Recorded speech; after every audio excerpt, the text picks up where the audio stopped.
11 अगस्त को supreme court ने महिला अधिकारों को लेकर एक बड़ा फैसला सुनाया और साफ कर दिया कि बेटियां बेटों के बराबर पैतृक संपत्ति की उत्तराधिकारी रहेंगी। अब सवाल ये उठता है कि साल 2005 में ही कानून में संशोधन कर बेटों के बराबर उन्हें हिस्सेदारी दी गई, तो 15 साल बाद भी बेटियों को हक के लिए संघर्ष क्यों करना पड़ा? आखिर खुद उनका परिवार पैतृक संपत्ति में उनको हक क्यों नहीं देना चाहता? ये कानून, ये फैसला किस तरह से बेटियों के लिए सामाजिक बराबरी भी सुनिश्चित करेगा, इसी पर बात करेंगे आज के इस शो में।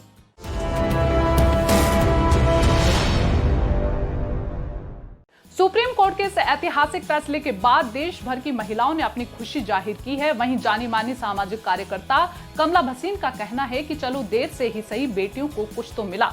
वे एक अरसे से बेटियों को संपत्ति में अधिकार के लिए आंदोलन चला रही हैं। उनके आंदोलन के 2 नारे हैं, एक तो बेटियां दिल में, बेटियां बिल में।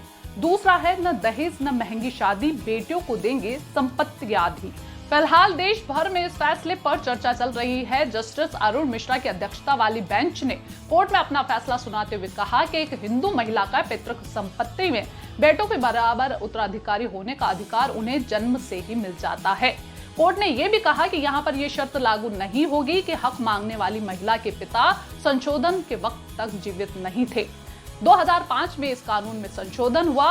उससे पहले पिता की मौत हो चुकी हो या उसके बाद हुई हो, बेटी चाहे उससे पहले पैदा हुई हो या उसके बाद पैदा हुई हो, हर हाल में बेटी पैतृक संपत्ति में बराबरी की उत्तराधिकारी रहेगी। कोर्ट ने अपनी टिप्पणी में यह भी कहा कि बेटियां हमेशा बेटियां रहती हैं, इसीलिए जन्म से ही उनका अधिकार बनता है। इस कानून में संशोधन के बारे में अगर हम बात करें तो हिंदू उत्तराधिकार अधिनियम 1956 में बेटियों को पिता की संपत्ति में कोई अधिकार नहीं था। 9 सितंबर 2005 में इस कानून में संशोधन किया गया और बेटियों को बेटों के बराबर हक दिया गया।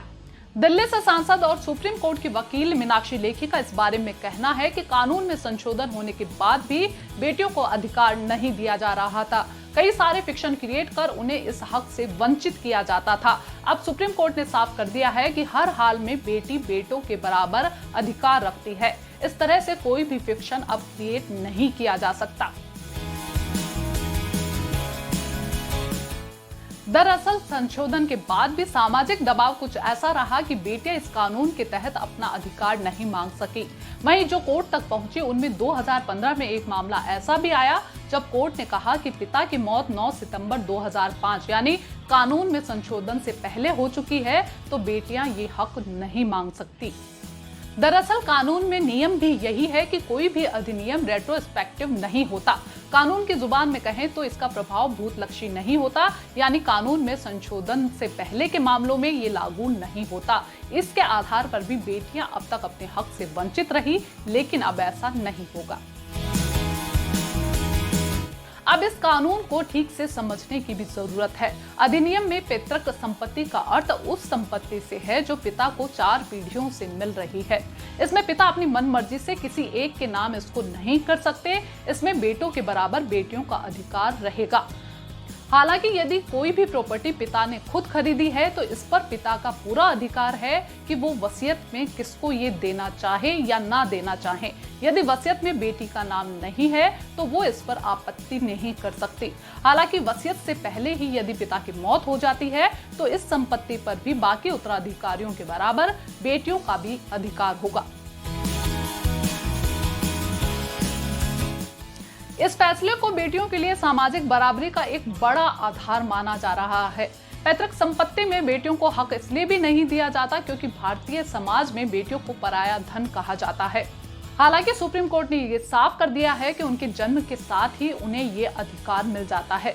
इस बारे में सामाजिक कार्यकर्ता कुमुद सिंह का कहना है कि पैतृक संपत्ति में बेटियों को अधिकार देना समाज बर्दाश्त नहीं कर पाता है, क्योंकि बचपन से ही बेटियों को सिखाया जाता है कि वो पराये घर की हैं, इस पर उनका कोई अधिकार नहीं है। समाज की इस मानसिकता में अब सकारात्मक बदलाव की जरूरत है। इस फैसले के साथ ये भी याद रखें कि देश का संविधान सभी को बराबरी का अधिकार देता है। उसकी नजर में कोई भी लड़का या लड़की नहीं है, सभी नागरिक हैं और संविधान सभी नागरिकों को इस समानता का अधिकार सुनिश्चित करता है। इसके बाद भी अपनी बराबरी के लिए लड़कियों को कानूनी लड़ाई लड़ना पड़े, संघर्ष करना पड़े, तो हमें भी अपनी सोच में एक संशोधन की जरूरत है। ये शो आपको कैसा लगा और किस तरह के मुद्दों को यहाँ पर उठाया जाना चाहिए, कमेंट बॉक्स में जरूर लिखें। शो को देखने के लिए शुक्रिया।